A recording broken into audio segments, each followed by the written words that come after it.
dari kelas 64, 24, 1, 2, 2, 3, Program Manajemen Universitas Bina Sarana Informatika.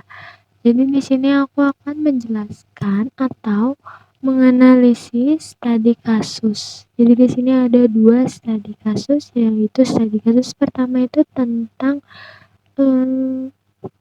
masalah pada kamera IKOO, terus yang kedua itu masalah tentang Bank BCA, pembekuan dana. Oke, jadi langsung saja kita masuk pada slide selanjutnya. Jadi di sini yang pertama itu ada A, studi kasus sektor teknologi. 1. Identifikasi masalah utama dari keluhan pelanggan dan jelaskan bagaimana hal tersebut dapat memengaruhi kepuasan pelanggan. Jadi masalah utama dari kasus pertama ini yaitu keluhan pelanggan IKOO 13 adalah ketidakpuasan pelanggan terhadap hasil kamera yang tidak sesuai atau tidak menghasilkan foto yang baik, karena merupakan salah satu fitur penting dalam smartphone modern, terutama untuk merek seperti IKOO sebagai salah satu HP flagship terbaik yang sudah menggunakan Snapdragon 8 Elite atau 8 Elite. Nah, terus ketika salah satu fitur inti tersebut tidak bekerja atau tidak berguna dengan baik, maka persepsi pelanggan terhadap kualitas produk itu atau minat terhadap produk tersebut itu akan menurun. Kepuasan adalah perasaan senang atau kecewa seseorang yang muncul setelah membandingkan kinerja atau hasil produk yang dipikirkan terhadap kinerja atau hasil yang diharap. Jika kinerja di bawah harapan, maka pelanggan tidak puas. Jika kinerja tersebut tidak memenuhi harapan, pelanggan puas. Jika kinerja melebihi harapan, pelanggan amat puas atau senang. Menurut Kotler dan Keller 2018. Pada kasus tersebut juga, kinerja kamera dianggap tidak sesuai sehingga dapat terjadinya negatif diskonfirmasi yang dapat berdampak langsung pada penurunan kepuasan, penurunan pembelian, dan beralihnya pelanggan tersebut ke merek lain. Terus selanjutnya itu yang kedua, jelaskan bagaimana prinsip-prinsip CRM dapat diterapkan untuk menangani keluhan tersebut secara efektif. Yang pertama itu ada customer identifikasi. Jadi perusahaan harus catat identitas pelanggan, terus juga mencatat atau mencari tahu nih tipe produk apa yang dibeli pelanggan dan waktu pembelian pelanggan maupun riwayat penggunaannya. Terus yang kedua ada customer interaction, yaitu dengarkan keluhan secara empatik dan berikan respon cepat tanpa menyalahkan pelanggan tersebut. Terus yang ketiga ada itu ada customer responsi, yaitu berikan solusi seperti pemeriksaan kamera, pembaruan software, atau penggantian unit yang tidak bisa dipakai atau rusak. Terus yang terakhir itu ada customer retention, yaitu tawarkan layanan tambahan seperti kupon servis gratis maupun potongan harga diskon aksesoris. Next, selanjutnya itu ada 3 tindakan konkret yang dapat Anda atau kita lakukan nih ketika kita itu sebagai customer care tersebut untuk mempertahankan hubungan baik dengan pelanggan dengan kasus tersebut. Jadi yang pertama itu kita dapat memberikan atau memperlakukan pelanggan secara personal dengan memahami mendengarkan keluhan pelanggan mengenai kamera tersebut. Terus juga kita bisa memberikan kata nih, permintaan maaf atas ketidaknyamanan dan memberikan penjelasan secara, jelas tentang teknik masalah yang didapat terhadap kamera tersebut. Terus yang kedua itu kita melakukan follow up dan memberikan nilai tambahan dengan menghubungkan pelanggan kembali untuk memastikan kamera tersebut sudah benar-benar selesai dan bisa dipakai dengan baik. Terus juga memberikan harga potongan diskon, aksesoris prioritas maupun voucher dan juga mengajak pelanggan memberikan umpan balik terhadap kualitas produk kitanya atau produk tersebut. Terus yang terakhir itu, kita bisa memberikan solusi cepat dan transparan, yaitu dengan melakukan pemeriksaan perangkat secara langsung maupun tidak langsung. Jelaskan solusi transparan tersebut seperti update atau pengecekan software ataupun penggantian unit yang tidak bisa dipakai ataupun rusak. Terus yang keempat itu ada bagaimana sih umpan balik dari kasus tersebut dapat digunakan untuk meningkatkan kualitas produk dan layanan di masa mendatang. Jadi yang pertama itu kita mengidentifikasi kelemahan produk yang dapat memperbaiki desain hardware atau mengoptimalkan algoritma kamera untuk model selanjutnya dan dapat memperbaiki standar quality control agar masalah serupa tidak terjadi pada produksi selanjutnya atau produk berikutnya. Terus yang kedua itu kita bisa meningkatkan kualitas layanan customer care dengan melatih customer care agar lebih empatik dan solutif.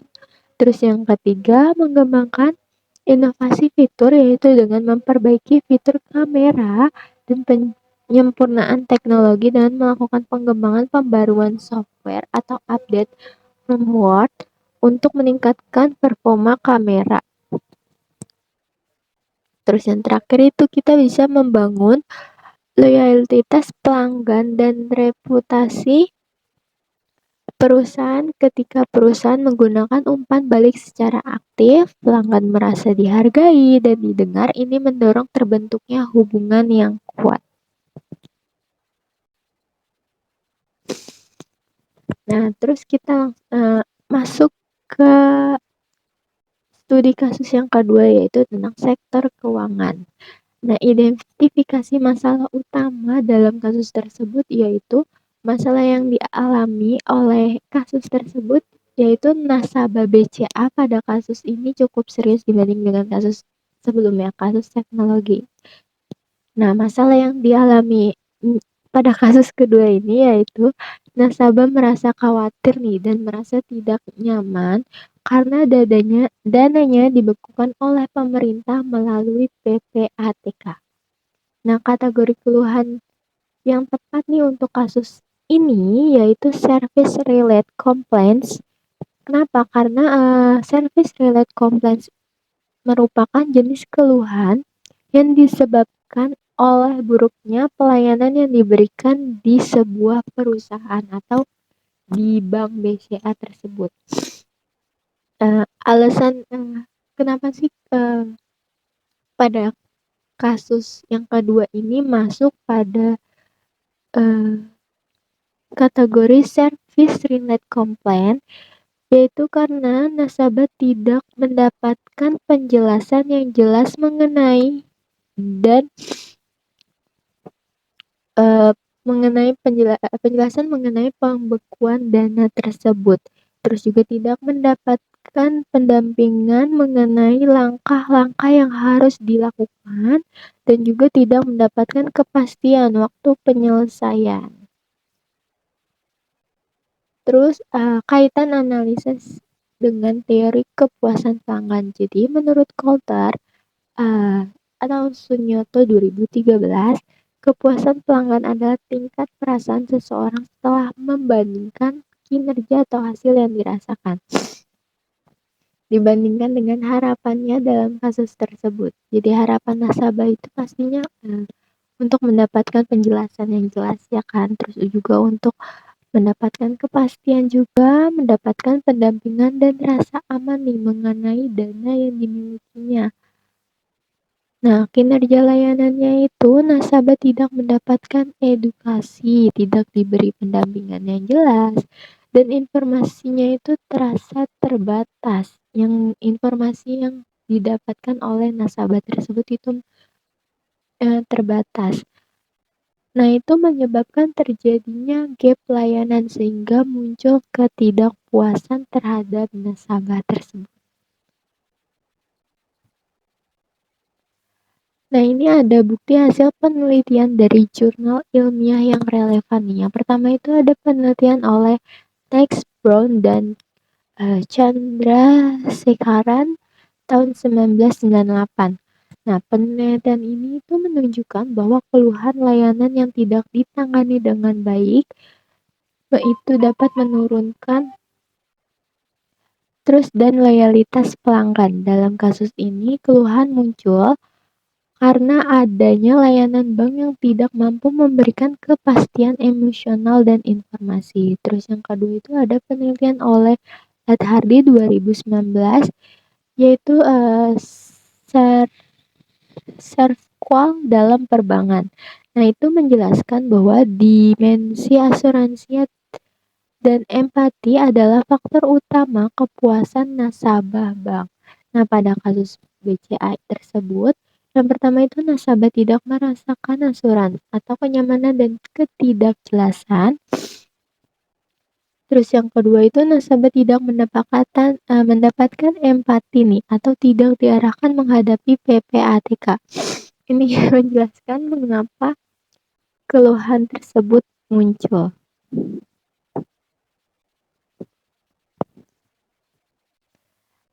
Nah, selanjutnya itu ada langkah-langkah penanganan keluhan pelanggan atau CRM approach. Yang pertama itu customer identification. Nah, bagaimana sih mengenai profil dan kebutuhan emosional nasabah?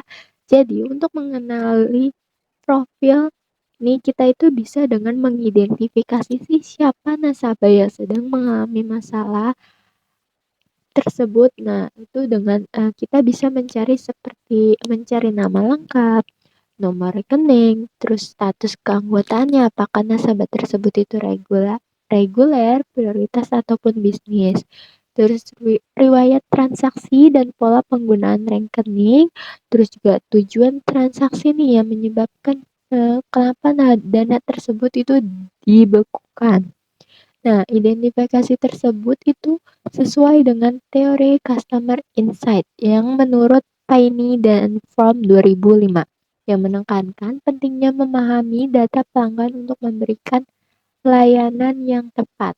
Nah, terus untuk mengidentifikasi kebutuhan emosional nasabah itu kita bisa memberikan rasa aman, ketidakpastian, karena pastinya nasabah ingin mengetahui status dana tersebut dengan jelas ya kan, dan memberikan edukasi agar nasabah bisa memahami alasan terjadinya pembekuan dana tersebut. Dan terus yang kedua, customer interaction. Nah, itu bagaimana kita itu bisa berkomunikasi dan menenangkan nasabah.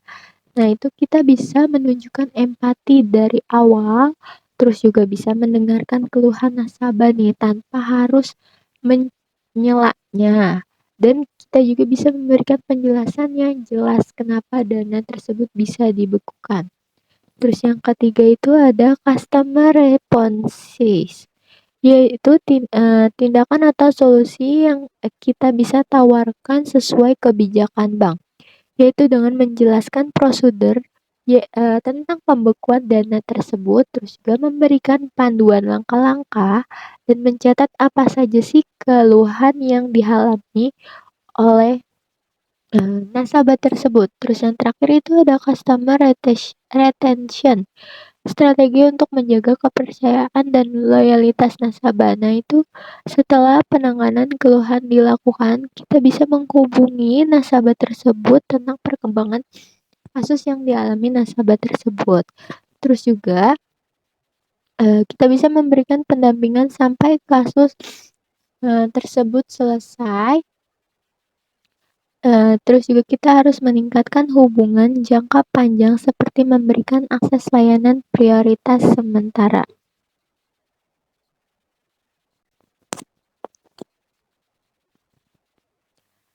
Nah, selanjutnya ini, eee soal analisis komparatif lah ya, yang C, yang bagian C-nya nih. Nah, jadi faktor-faktor yang memengaruhi kepuasan pelanggan dalam masing-masing kasus nih, kasus pertama maupun kasus kedua.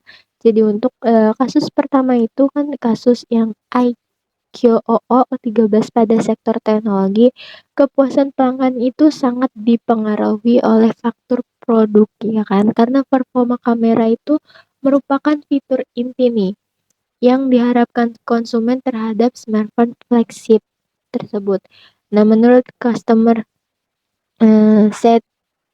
satisfaction theory, Calder dan Keller 2018, kepuasan pelanggan itu bergantung pada kesesuaian antara kinerja produk dengan harapan pengguna. Faktor lain yang turut memengaruhi antara lain yaitu merupakan kualitas software dan kendala hardware. Nah, terus sementara itu untuk kasus yang kedua ini, pada kasus Bank BCA, faktor yang memengaruhi kepuasan pelanggan itu jelas berbeda dengan kasus yang pertama, ya kan? Karena pada kasus Bank BCA ini sektor keuangan menekankan aspek terus keamanan dan keandalan layanan. Nah, pada situasi pembukuan dana oleh PPATK, pelanggan itu mengalami kecemasan karena merasa kurang mendapatkan penjelasan, edukasi maupun pendampingan dari pihak bank. Nah, pada kasus BCA ini atau kasus kedua ini, ketiga dimensi tersebut tidak terpenuhi sehingga terjadinya gap gap service gap yang memicu ketidakpuasan. Nah, terus selanjutnya itu ada langkah-langkah nih yang konkret untuk meningkatkan kepercayaan dan loyalitas pelanggan. Nah, untuk kasus yang pertama itu, langkah-langkahnya itu perbaikan harus dimulai dari penguatan kualitas produk melalui optimalisasi algoritma kamera, peningkatan kualitas sensor, serta perbaikan software melalui firmware update yang menyelesaikan keluhan pelanggan. Prinsip service quality theory menekankan bahwa kualitas produk dan keandalan pelayanan Purnajual adalah faktor kunci dalam menciptakan pengalaman positif pelanggan. Nah, untuk kasus yang kedua atau kasus Bank BCA, perbaikan harus difokuskan pada transparansi informasi dan pendampingan emosional kepada nasabah. Bank perlu menjelaskan secara jelas nih dasar hukum pembekuan dana, proses klarifikasi ke PPATK, dan langkah-langkah yang harus dilakukan tersebut. Nah, prinsip customer satisfaction teori menjelaskan bahwa pelanggan akan merasa puas nih bila memperoleh pelayanan yang sesuai dengan harapan, sehingga edukasi dan kejelasan informasi menjadi krusial. Nah, terus di sini ada perbedaan dan persamaan strategi peningkatan kepuasan antara kasus yang pertama yaitu IQOO dan kasus yang kedua yaitu tentang masalah BCA ya, yang pembekuan dana tadi. Nah, jadi perbedaan mendasar strategi peningkatan kepuasan terletak pada jenis industri yang dihadapi. Pada sektor teknologi atau kasus yang pertama itu seperti IQOO, yaitu fokus utama peningkatan kepuasan ada pada produk quality enhancement, seperti peningkatan performa kamera, optimalisasi software dan penanganan teknis terhadap keluhan. Kepuasan pelanggan sangat dipengaruhi oleh kualitas fitur inti produk atau pada terhadap kameranya. Nah, sementara dalam sektor keuangan nih atau kasus yang kedua itu seperti Bank BCA, Kepuasan pelanggan itu lebih ditentukan oleh kualitas layanan atau service quality, karena dia dapat merasakan rasa aman, asuransi, serta kejelasan komunikasi. Bank tersebut itu harus fokus pada transparansi, edukasi mengenai prosedur pembukaan dana, serta pendampingan emosional untuk menjaga rasa terpercaya atau rasa percaya. Nah, kedua sektor tersebut selain memiliki perbedaan, tentu saja pastinya memiliki persamaan ya, karena persamaannya itu strategi yang sangat penting banget. Nah, keduanya itu harus menerapkan prinsip CRM secara konsisten. Dimulai dari identifikasi kebutuhan pelanggan, nah membangun komunikasi empatik, terus juga memberikan solusi yang konkret sehingga menjaga hubungan jangka panjang yang baik. Ya, jadi baik IQOO maupun BCA memerlukan service recovery yang efektif untuk mengembalikan kepercayaan pelanggan nih setelah terjadinya kegagalan layanan. Nah, dengan kata lain, meskipun produk dan jasanya itu berbeda, jelas kasus pertama dan kasus kedua itu berbeda ya kan. Tetapi fondasi kepuasan pelanggan tetap bergantung pada kemampuan perusahaan melayani kebutuhan pelanggan, merespon dengan cepat, dan membangun kepercayaan jangka panjang. Nah, jadi sekian penjelasan tentang kedua studi kasus yang tadi aku sampaikan. Nah, jadi di sini tuh aku ada daftar pusaka nih, jadi nggak cuman asal menjelaskan atau menyampaikan menurut opini aku, tapi di sini ada daftar pusakanya. Jadi yang pertama itu di sini ada linknya. Nah, itu dari Universitas Diponegoro tahun 2025. Terus yang kedua, penerbitnya itu oleh Wiki Adriansyah tahun 2021, Universitas Sekolah Tinggi Ilmu Ekonomi STI Pembangunan. Judulnya itu analisis tingkat kepuasan pelanggan atas kualitas pelayanan. Terus yang kedua ada Sambodorio Songko tahun 2021, Universitas Terbuka Faktor-Faktor Kepuasan Pelanggan dan Loyalitas Pelanggan. Terus selanjutnya ada penerbitnya itu atau penulisnya Sinolah dan Mas Ruro tahun 2020 tahun 2019, Yunira Malang pengukuran kualitas pelayanan. Terus selanjutnya ada Nimada Trisna Dwi dan Agus Surya Manika tahun 2023, Universitas Dwi Jendra dan Pasar Indonesia. Peranan perbankan dalam upaya membangun tugas pelaporan dan analisis transaksi keuangan PPATK, mencegah terjadinya pencucian uang.